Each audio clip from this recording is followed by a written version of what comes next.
PM Awas Yojana को नहीं आसिला बहुत ही बड़ खुशी खबर। खूब शीघ्र योग्य हिताधिकारी को मिलवा जाऊँगी पीएम आवास योजना रे घर। एने जो अपडेट रही चलतु आग को वीडियो रे फटाफट जानिबा। हेले जानिबा पूर्व वीडियो को गोटे लाइक करंतु एवं चैनल को न आस्तिले एवं चैनल को सब्सक्राइब करी बेल आइकन को प्रेस करी ऑल रे क्लिक कर रखिबा को जमारू भी भूलंतु नहीं।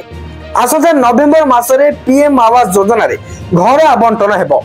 पर्यायक्रमे समस्त योग्य हिताधिकारी को घर दिया बोली पंचायती राज और पानीय जल एवं ग्राम्य उन्नयन मंत्री रवि नारायण नायक कहिसंती। गणमाध्यम को सूचना दे मंत्री श्री नायक कहिसंती जे पूर्वरु जो वर्गर लोक घर पाउ नथिले सेमानकु भी एथर घर मिलिबो।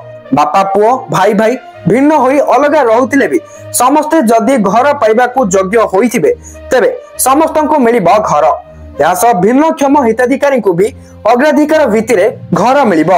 सेहिपरि आसंता सेप्टेम्बर 17 तारिख रे प्रधानमंत्री नरेंद्र मोदी जन्मदिन अवसर रे राज्य रे व्यापक कार्यक्रम हेबाकू थिबा बेले एही अवसर रे बासहरा मानकू अंत्योदय योजना रे घर बंटा जिवो।